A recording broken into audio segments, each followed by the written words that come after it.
Grid journaling is a great way to explore, experiment, and play. Try out new techniques. And it's as easy as one, two, three. Hi, I'm Creative Katie Karen Burchill of Mixed Media Creations. Welcome to my channel. So let's get started on this grid journaling.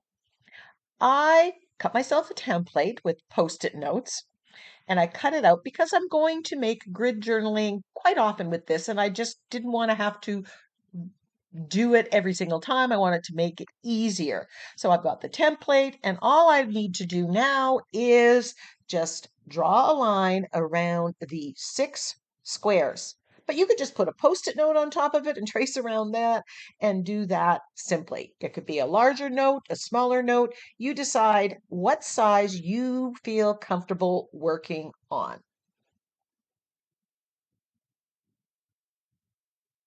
So I'm working on a 9 by 12 Canson mixed media page. I've taken it off the coil because I like working flat, but you can work in a bound book if that's what you have. Grid journaling is great because you're working on these small squares and you're just exploring options. So here I want to keep the white part white.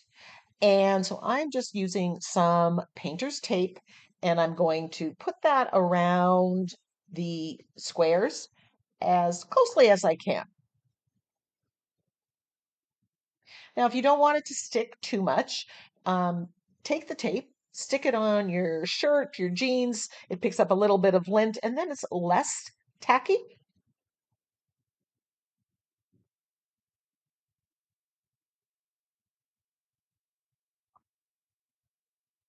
I believe I gessoed this page before I drew the squares. And I did that because if I'm going to use paint, I want it to blend easily. And if I've got a coat of gesso there, the paint just doesn't soak into the paper. It stays on top. As you're going to see, I'm not going to end up using a lot of paint and blending, so it wasn't necessary in this. I actually gridded this one out, and it sat on my desk for maybe a couple months. So we have the grid journaling. So I grabbed this multi-line mark making tool, and I will link the video where I show this in depth. This is a wonderful thing to have in your stash because it makes these wonderful, wonderful lines of whatever color paint that you've mixed in the container. And yes, this is hair dye applicator bottle. So I'm just adding some mark making. So the first step here really is just break that page. Now, if you don't have this mark making tool, you can grab a Stabilo all pencil and put some black lines on. You can use a marker, a Posca pen, and make whatever lines and marks. I have no idea where these grids are going. I just wanted some black lines down and I wanted to break the page because as soon as you do that, it's not so precious. And here I'm just kind of putting something different in every one. And I'm experimenting. I might find one of these squares, one of these marks. It's like, I really like that. So then that is something that I can learn from this and then do on a full-size art journal page. I might take one of these squares and say, oh, I really like the composition of this, or I like the color scheme, or I like some part of it. I may not like all 6 squares. So once that's completely dry, and I am going to add some color. And I'm not going to use acrylic paint. I am adding color by this tissue paper. This came, I recently had a birthday and flowers were wrapped in this tissue paper. And instead of throwing it away, I thought, ooh, I could use that. I wasn't sure how it was going to work because it did seem to be a little bit plasticky. So I wasn't sure, but as you're going to see, it goes down incredibly well, and I will be using every bit of that. I'm so glad. So I am just ripping this into different shapes. I want something different in each square. So every square, it's going to be cohesive in that the same elements are in every one, but they are going to look different. Some might have more of the yellow, some might have less of the yellow, and the previous ones. So I'm really wanting to experiment with collaging. I want to get better at it. So that's why I'm doing grid journaling with a lot of collage papers. This tissue paper, it's going to go translucent, and you will see the black marking through it. If you used paint, it may not, and you're going to get a different effect and a different look.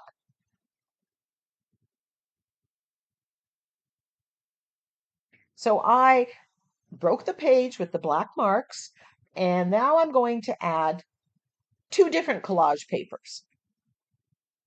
And here I'm gluing it down, and oh my goodness, it glued down so well. Love, love, love it. And I love that rich color. And you can see all those black lines, whatever was underneath it is going to show through. And this tissue paper, because it kind of had that plasticky or weight to it, it didn't break down. Sometimes tissue papers are very weak. Um, and once you wet them, they can fall apart or wrinkle. There were no wrinkles, there was no nothing. So if you get flowers from a florist, the floral paper may be all the same kind. So don't throw it away. So some places I'm overlapping it and gets a bit of a darker yellow.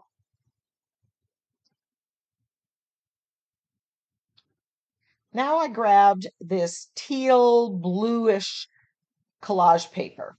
This was a gel print that I had done some stamping on, and I'm just again ripping it into different shapes, auditioning it in different places, trying it here, trying it there. When you see me cutting it, um, I'm getting a straight edge to put against the taped edge because I don't want to overlap it because I want to remove that tape. So I'm just playing with this. And as I go, it's like, oh, what shapes can I do? I like the torn edge. If you like straight edges, you can cut squares, triangles, you can put circles. But I wanted the randomness of just ripped things. So I'm just auditioning each one. And then when I'm happy with it, I'm going to say, okay, time to start gluing.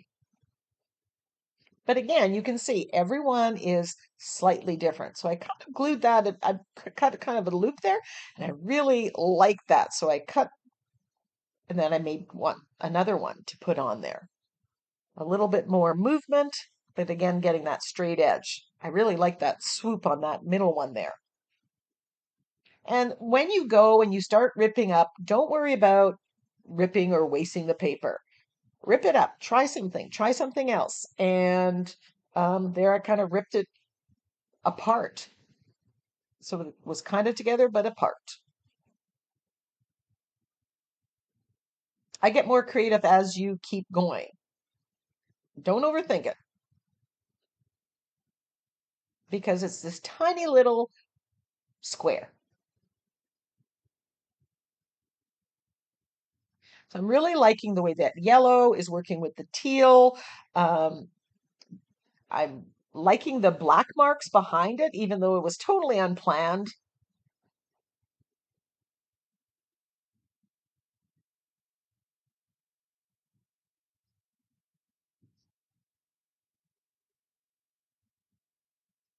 And I'm putting a good coat of fluid matte medium underneath to glue it down and then on top.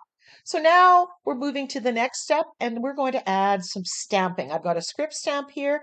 I am using a makeup sponge to put black acrylic paint on it, and then I'm just going to stamp that on. And it's going on top of the tissue paper, on top of the collage paper, on the background.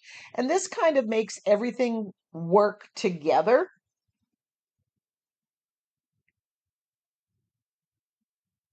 Now, I would use any small scale stamp at this point. I like using script or text stamps. It seems to be kind of a universal, no matter what, it's always going to work.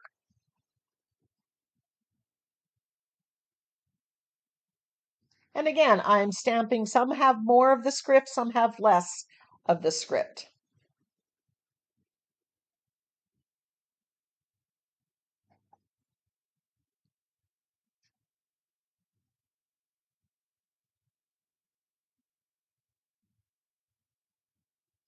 Once that's dry, I'm going to do another stamp. This is an old Tim Holtz set, and I am using red, alizarin crimson here. I was a little scared to wreck it, but then, ooh, that pop of red, I really added to it. And this stamp is a little bit more substantial than the script stamp. There's, it holds more color, and I'm just adding some of that X's, plus signs, what have you, on there. And I'm loving the addition of the red on there. So that was the experiment. It was like, oh, I really like it the way it is, but the other thing with grid journaling, because you're working in a small area, you don't want to have too many colors.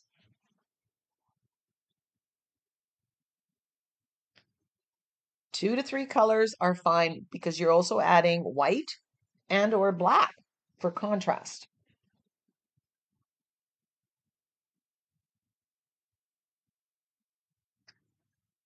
So even though it's teal, it's basically the primary colors, red, yellow, and blue.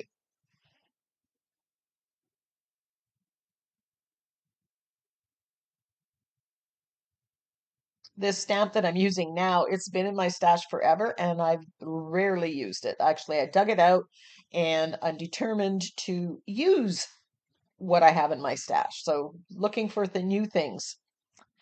Then I decide I want to stencil and I'm going to stencil with black. And this round shape, I wasn't sure again that it was going to work, but again, this was a stencil, pulled it out, said I haven't used it. I like it. I'm going to find a place for it.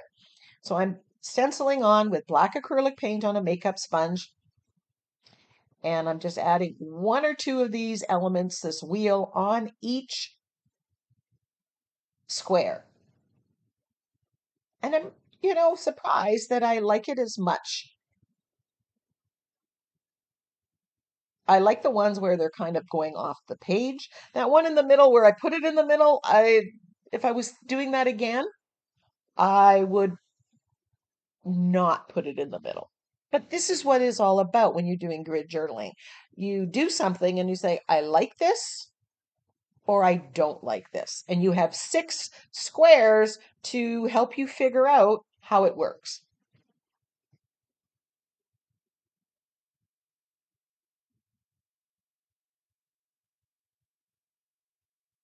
So here I'm putting 2 of this motif together. Now it's really hard because you've got that masking tape, that painter's tape around the edge to determine exactly how this looks. That green color is very distracting. Um, so you don't really know until you pull it off and you reveal what's behind it.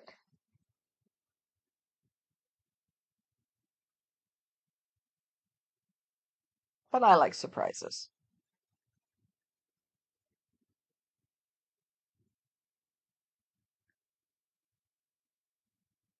I didn't like that one, so I'm grabbing a cloth, wiping it off, and I can do that because it's been sealed with the fluid matte medium.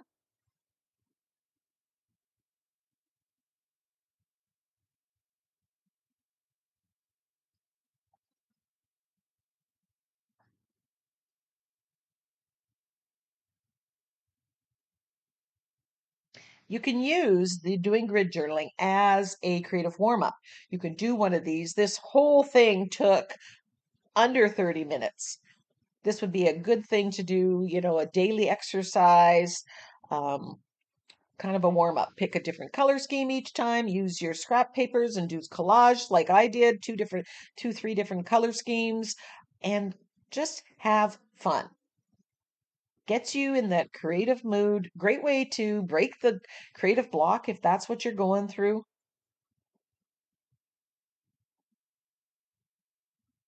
The nice part of this is you're not overthinking it. So once that's completely dry, I'm using the heat tool to heat up the tape. This has been there, like I said, this has been sitting for a couple months, and you can see it's lifting off some of the paper. I should have been more patient. I did the rest off camera. And there is the finished grid journaling. And once that tape is off, OMG, I love it. So now I'm just going to frame each of them by shading around the squares. This just, in my mind, finishes off. You could use a Posca pen and outline it either precisely or in non-precisely. You can use a fine line applicator bottle and go around it. You can use Stabilo all pencil and then activate it. There's lots of ways that you can shade around each of the squares. So I'm doing the tops, the bottoms, and I will end up doing the whole, going around all of the squares.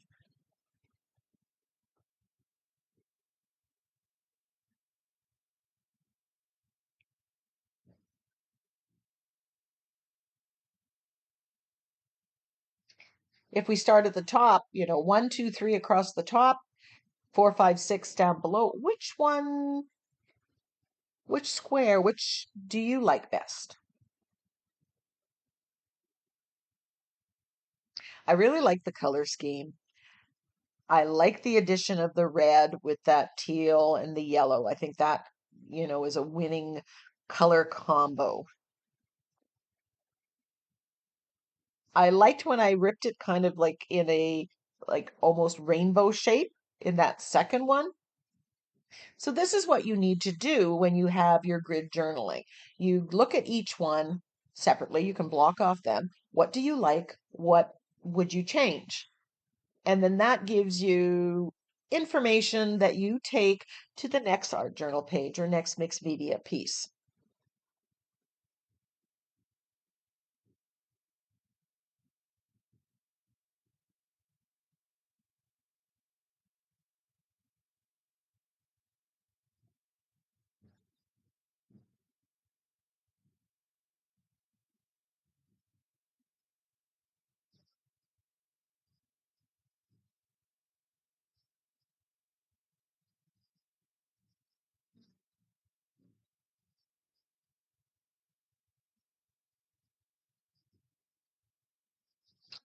And there is the finished grid journaling after it's shaded all the way around. But I want to turn this into kind of an art journal page. So I'm going to add just one little focal image in here, not really blocking off anything, and a sentiment. Live simply. So I found this red butterfly in my stash, perfect with the red in the back, brings it out, and then a font that fit perfectly there. So I've turned the grid journaling into an art journal page with a sentiment. It's the way I roll. If you don't want to add this step, that's fine too. You can just keep your grids by themselves. But I typically add something to it. And I'm gluing it down with fluid matte medium, and you're going to see in the finished ones that it takes that shine away from that butterfly.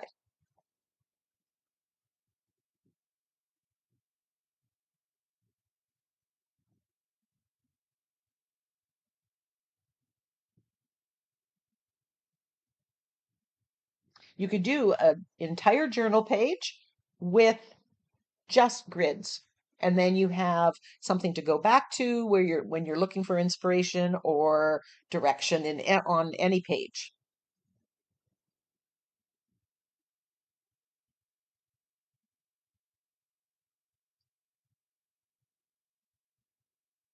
So I hope I've convinced you that grid journaling is as easy as saying 1, 2, 3. Break the page, collage, stamp, finish. And here's the winning combination, alizarin crimson, Naples yellow, and turquoise.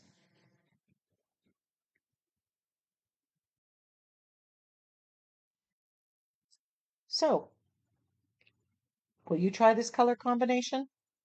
Will you try grid journaling? Until next time, go get creative. But before you go, hit the subscribe button, leave me a comment, ask me a question.